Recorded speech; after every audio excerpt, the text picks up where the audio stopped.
Hola amigos, vamos a la 22ª clase de nuestro curso de Compendio del Catecismo de la Iglesia. Esta vez hablaremos sobre el matrimonio cristiano, el sacramento del matrimonio. Y para eso los números que vamos a leer hoy están entre el 300, son del 337 al 350. Pero antes, podríamos hacernos algunas preguntas. Bien, ¿el matrimonio es un producto de la cultura simplemente?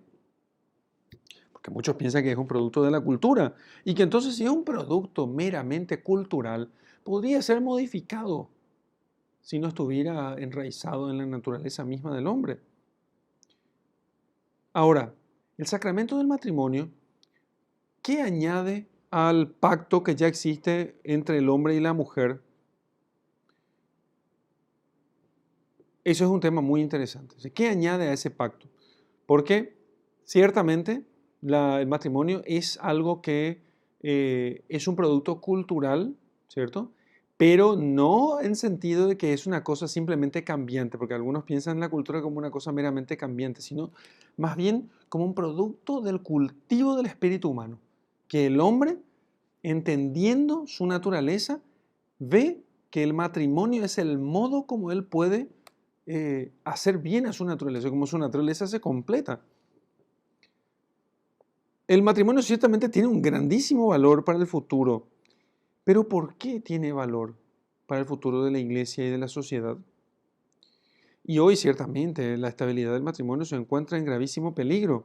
Será necesario para nosotros ir contracorriente con respecto a las ideas o a las ideologías dominantes. No digo cultura, porque a eso no se le puede llamar cultura, pero sí a las ideologías dominantes.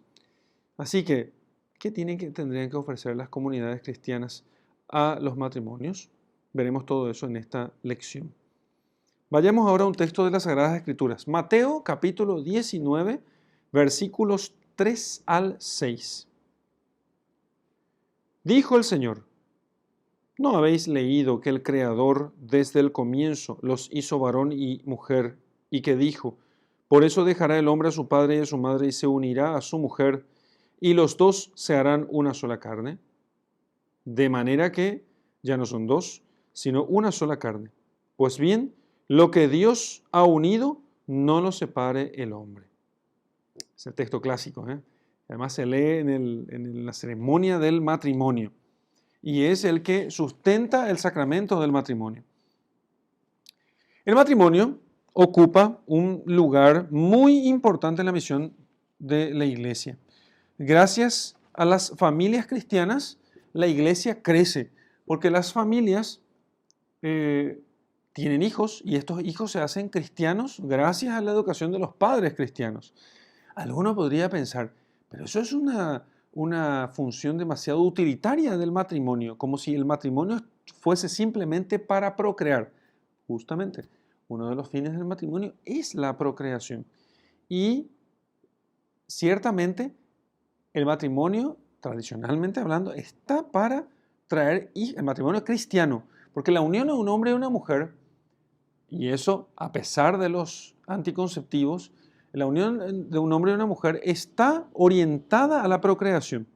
Pero la unión de un hombre cristiano y una mujer cristiana está orientada hacia la procreación, pero no en el sentido meramente fisiológico, sino a traer hijos de Dios al mundo, a ser hijos de Dios, de esos hijos suyos. Entonces, el sentido cambia completamente. Dios destinó así al hombre y a la mujer al matrimonio, donde se complementan. El amor conyugal crea una unidad de amor que refleja el amor de Dios, el amor que Dios nos tiene a los hombres. Así, ese amor entre el hombre y la mujer es un amor fecundo y abierto a la vida. Si es abierto a la vida, entonces es según el plan de Dios. Leamos ahora el número 337. Dios, que es amor y creó al hombre por amor, lo ha llamado a amar. Dios es amor, crea al hombre por amor y entonces al hombre le pone un fin que es también amor. ¿Y qué es el amor? ¿Qué es el amor? El amor es querer que el otro viva, querer que el otro sea sustentado, sustentar al otro. entonces querer el bien del otro, dicen los filósofos antiguos. Así que, ¿qué sucede aquí? Cuando crea al hombre y a la mujer, los ha llamado en el matrimonio a una íntima comunión de vida y amor entre ellos, para que mutuamente busquen uno el bien del otro. Y así, en el matrimonio, el varón pueda ejercitar de un modo muy especial la caridad o el amor. ¿Por qué? Porque el amor no consiste en quererte para mí. Ese no es el amor del que hablan las Escrituras y del que habla el Evangelio y del que habla nuestro Señor Jesucristo. No es por ese amor que Dios creó a los hombres. Dios no creó a los hombres por vanidad o por deseo egoísta, sino para buscar el bien del hombre. Y entonces Dios crea al hombre para buscar su bien, y así el hombre se une a su mujer para buscar el bien de su mujer, y la mujer se une al hombre para buscar el bien del hombre. De manera que ya no son dos, sino una sola carne. Al bendecirlos, Dios les dijo, creced y multiplicaos. Es un mandato. Por eso, el fin del matrimonio no puede excluir la procreación. De hecho, un matrimonio que se celebrara con los novios pensando en no tener hijos sería un matrimonio cristianamente inválido, sacramentalmente inválido. Sacramentalmente inválido. Así que, ¿con qué fines instituyó Dios el matrimonio? La alianza matrimonial del hombre y de la mujer, 338, fundada y estructurada con leyes propias dadas por el Creador, o sea, son leyes naturales. La fidelidad, la indisolubilidad, la procreación como fin, no son cosas de la religión, sino son leyes naturales, leyes divinas, puestas por Dios en la naturaleza. Cuando Dios crea la institución matrimonial, al crear al hombre, varón y mujer, ¿qué hace Dios? Y pone en la naturaleza misma de esa unión estas cosas que acabo de decir: indisolubilidad, fidelidad, o sea, que sea un solo hombre y una sola mujer, indisolubilidad, que no pueden separarse, y la procreación. Entonces, estas cosas están en la naturaleza del matrimonio. No dependen de un credo. El credo solamente los expresa. Así que la alianza matrimonial del hombre y de la mujer, fundada y estructurada con leyes propias dadas por el Creador, está ordenada por su propia naturaleza a la comunión y al bien de los cónyuges y a la procreación y educación de los hijos. Jesús enseña que según el designio original divino, la unión matrimonial es indisoluble. Lo que Dios ha unido, que no lo separe el hombre. Eso no es un invento de la iglesia. Por eso, las leyes de divorcio son leyes inicuas y que no producen sino males a la sociedad. No debería existir el divorcio civil. No debería existir. Al contrario, las leyes civiles, si quisiéramos tener leyes justas, deberían prohibir también en lo civil el divorcio. En el sacramento del matrimonio, Dios concede su gracia a los esposos para que puedan vivir bien y superar las dificultades del matrimonio. Dice el 339 que a causa del primer pecado, que ha provocado también la ruptura de la comunión del hombre y de la mujer, esa comunión que ha sido dada por el Creador, la unión matrimonial está muy frecuentemente amenazada por la discordia y la infidelidad. Sin embargo, Dios en su íntima misericordia da al hombre y a la mujer su gracia para realizar la unión de sus vidas según el designio divino original.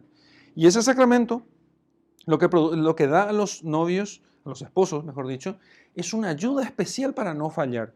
¿Podrían fallar? Claro que sí, si no son fieles a esa ayuda. Entonces sí podrían fallar.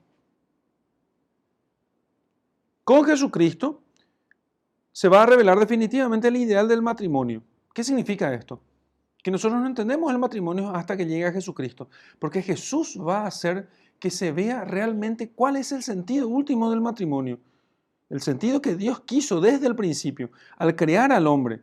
O sea, un hombre con una mujer y para siempre. 340. El Antiguo Testamento enseña sobre el matrimonio que Dios ayudó a su pueblo a madurar progresivamente en la conciencia de la unidad y de la indisolubilidad del matrimonio, sobre todo mediante la pedagogía de la ley y de los profetas. De a poco. Después de la caída de nuestros primeros padres en el pecado, esa unión quedó comprometida y no Por eso no fue extraño encontrar en la antigüedad incluso Abraham, patriarca, con 2 esposas. Pero Dios de a poco los fue educando y les fue enseñando para que lentamente, pero con seguridad, fueran entendiendo la necesidad de la fidelidad y de la indisolubilidad del matrimonio. La alianza nupcial entre Dios e Israel prepara y prefigura la alianza nueva realizada por el Hijo de Dios, Jesucristo, con su esposa la iglesia. Porque Jesús va a casarse con la iglesia y va a ser uno con su iglesia y será fiel a su iglesia hasta el final. Y su iglesia también será fiel a él hasta el final. Entonces, la unión matrimonial lo que hace es ser como figura, como un símbolo de la unión de Jesucristo con las almas y con su iglesia. Por eso tiene que ser indisoluble. Así como la unión de Jesús con la iglesia es indisoluble, la unión de los esposos es también indisoluble. El 341 nos dice que Jesucristo no solo restablece el orden original del matrimonio querido por Dios, aquel que quiso al principio, que lo que Dios ha unido no lo separa el hombre, sino que otorga la gracia para vivirlo en su nueva dignidad de sacramento, que es el amor esponsal hacia la iglesia. Maridos, dice San Pablo, amad a vuestras mujeres como Cristo ama a la iglesia. Como Cristo ama a la iglesia. Cristo ama a la iglesia y es fiel a ella y tiene una sola iglesia. Y la iglesia tiene un solo Cristo y un solo Mesías. Así como se da la fidelidad entre Cristo y su iglesia, así quiere que los esposos, con ese ejemplo, también ellos sean del mismo modo. Y pide a las mujeres que se sometan a sus maridos, como la iglesia se somete a Jesucristo. Pero también pide a los maridos que amen a sus esposas como Cristo amó a sus esposas. ¿Y cómo Cristo amó a sus esposas? En la cruz. La cruz es el amor de Cristo por su esposa. Maridos, ustedes quieren que sus esposas se sometan a ustedes, mueran por sus esposas. Y verán que sus esposas se someterán a ustedes. Den su vida por sus esposas. Y verán que sus esposas les serán fieles siempre. El matrimonio es una gran vocación del cristiano. Junto con otras vidas que Dios, otras formas de vida, otros estados de vida que Dios también ha querido para llamar a plenitud el amor, como son el sacerdocio, la vida consagrada o religiosa. La vida célibe se orienta a servir al Señor y también es un signo de que el amor de Dios está por encima de todo y de cómo va a ser la vida eterna. En el 342 nos dice que el matrimonio no es una obligación para todos. En particular, Dios llama a algunos hombres y mujeres a seguir a Jesús por el camino de la virginidad o del celibato por el reino de los cielos. Estos hombres o mujeres renuncian al bien, al gran bien que es el matrimonio, ¿sí? Que no es un mal, no se renuncia a aquello porque sea un mal. Si fuese un mal no se renunciaría, habría que rechazarlo. No se rechaza un bien, se renuncia a un bien. Entonces, los célibes, nosotros los célibes, renunciamos a un bien por un bien mayor. Entonces, estos hombres y mujeres renuncian al gran bien del matrimonio para ocuparse de las cosas del Señor, tratando de agradar solo al Señor. Y se convierte en signo de la primacía absoluta del amor de Cristo y de la ardiente esperanza de su vuelta gloriosa. Porque los religiosos lo que hacen es adelantar o prefigurar cómo serán todos en el cielo. Porque en el cielo ya nadie tendrá marido o mujer, sino que todos serán como ángeles, dice nuestro Señor Jesucristo a los saduceos. Pasemos a la celebración del matrimonio. Entonces, el matrimonio nace de la alianza entre los cónyuges. Es esa alianza entre los dos lo que hace el matrimonio. El hombre y la mujer se dan y se aceptan como marido y mujer. Al acto de darse y aceptarse se le llama entonces consentimiento, ¿sí?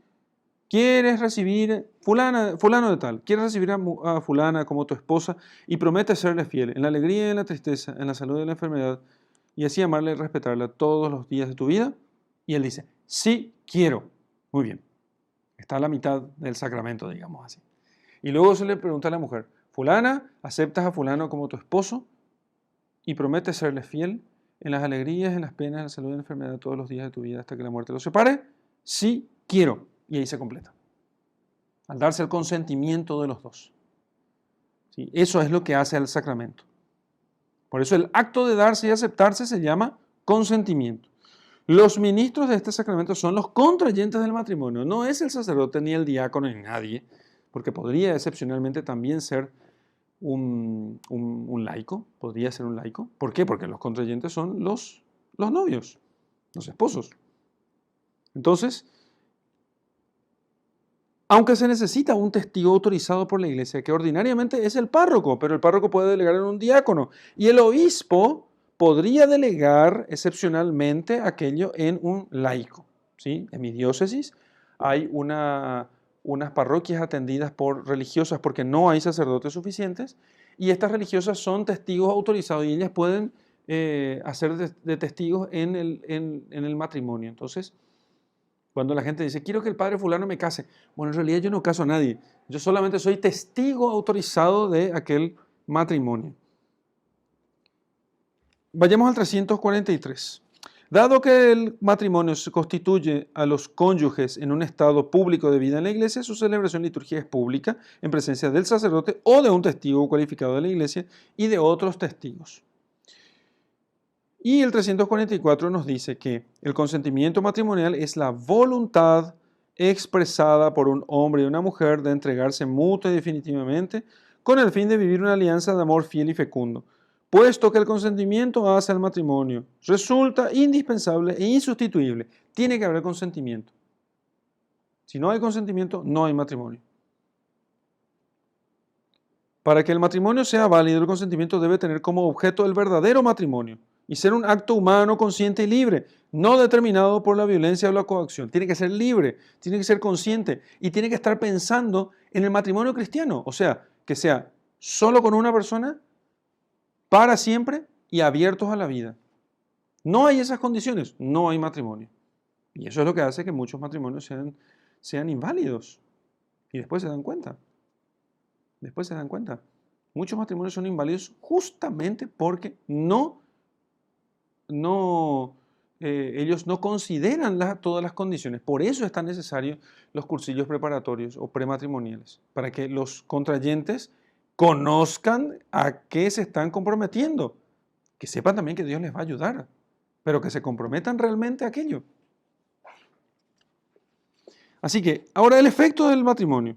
El efecto del sacramento es el vínculo, la unión, ¿sí?, que une a dos cristianos, varón y mujer, dentro de la iglesia.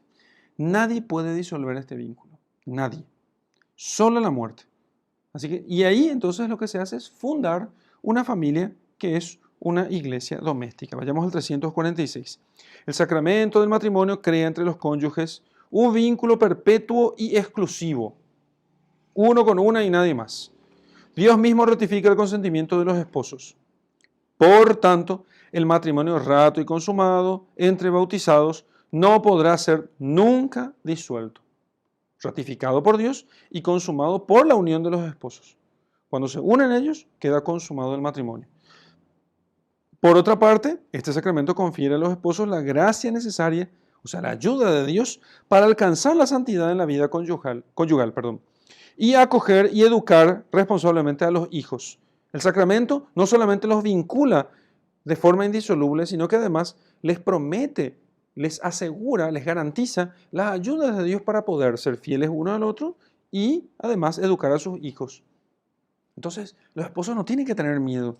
Dios está de su parte y ese sacramento les asegura, les garantiza la ayuda de Dios.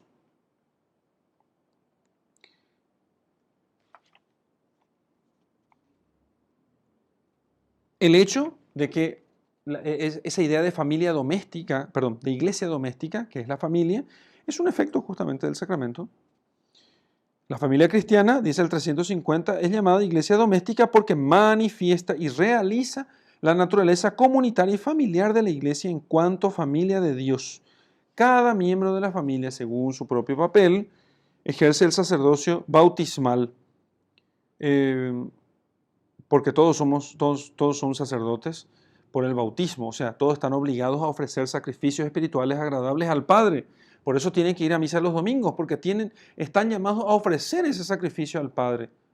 Y el sacerdote preside reunión de sacerdotes, digamos así. Imagínense, la misa no es otra cosa que la unión de sacerdotes en una sola ceremonia, presidida por el sacerdote ministerial, el sacerdote ministro.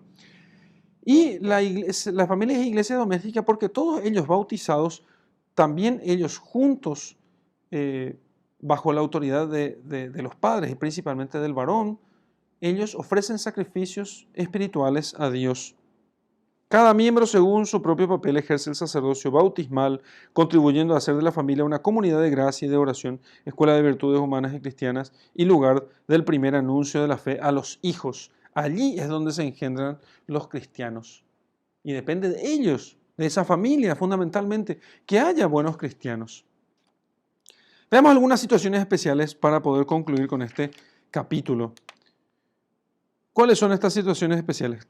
Pregunta 345. ¿Qué se exige cuando uno de los esposos no es católico? Muy bien. La fe está en primer lugar. Empecemos con esa premisa. Entonces, para ser lícitos, los matrimonios mixtos entre católicos y bautizados no católicos, por ejemplo, entre un católico y un evangélico, necesitan la licencia de la autoridad eclesiástica. ¿Por qué eso? Porque esos hijos que van a nacer de este matrimonio tendrán que ser hijos de Dios y habrá dificultad allí. Entonces, para que haya permiso, la parte no católica tiene que dar permiso de que los hijos sean educados como católicos. Si no, la autoridad eclesiástica no acostumbra a dar el permiso. ¿Por qué? Porque la parte católica, si quiere ser buen católico, eso es lo que se supone, tiene que educar católicamente, como católicos, a sus hijos. Y si la parte católica no acepta eso, entonces el matrimonio será muy dificultoso.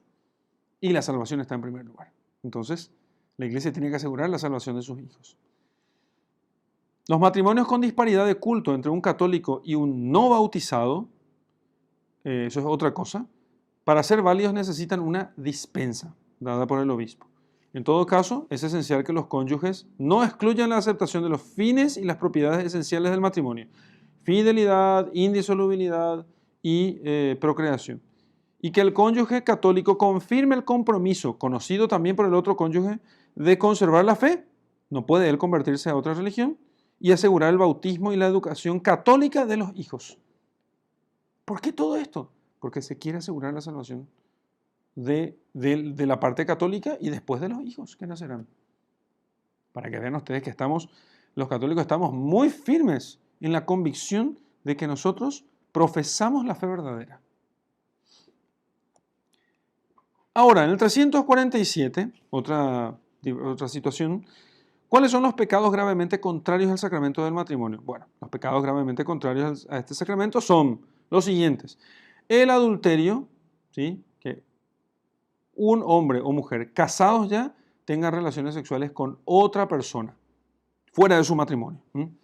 Entonces, eso se llama adulterio. Cuando uno de los que tiene relaciones sexuales ya está casado. La poligamia, que una persona se case con varias personas al mismo tiempo, ¿sí? En cuanto contradice la idéntica dignidad entre el hombre y la mujer, porque si son dignos y son de idéntica dignidad, tiene que ser un hombre con una mujer. Además, contradice la unidad y la exclusividad del amor conyugal. El rechazo de la fecundidad, o sea, el uso de la anticoncepción, que priva a la vida conyugal del don de los hijos. Y finalmente el divorcio, que contradice la indisolubilidad del matrimonio. Son pecados contra el matrimonio. Sobre el rechazo de la fecundidad, cualquier acto, no solamente los anticonceptivos mecánicos o químicos, sino cualquier acto que evite la concepción positivamente, ¿sí? Entonces, eso es un pecado contra la santidad del matrimonio. De eso vamos a ver mejor después en el módulo sobre los mandamientos. Otra situación. 348. ¿Cuándo admite la iglesia la separación física de los esposos? ¿Admite en algún momento la iglesia? La iglesia admite esta separación física de los esposos cuando la cohabitación entre ellos se ha hecho por alguna razón prácticamente imposible, aunque siempre la iglesia va a procurar su reconciliación. Por eso, mientras viva el otro cónyuge, no son libres de contraer una nueva unión, a menos que el matrimonio entre ellos sea nulo y como tal declarado, tiene que ser declarado por la autoridad eclesiástica, que no pueden ellos simplemente pensar que es nulo y ya está. Entonces, por diversas razones se hizo imposible, por alguna razón, qué sé yo, por peligro de vida de uno de los cónyuges o por graves dificultades. Pueden separarse para que la situación no se haga más difícil para ellos o para los hijos, pero no pueden volver a casarse, a no ser que se haya declarado nulo ese matrimonio, ¿sí? Entonces, eso se puede consultar con la autoridad eclesiástica. De hecho, en los obispados hay gente especializada que puede ayudar a los matrimonios a poder resolver ese tema.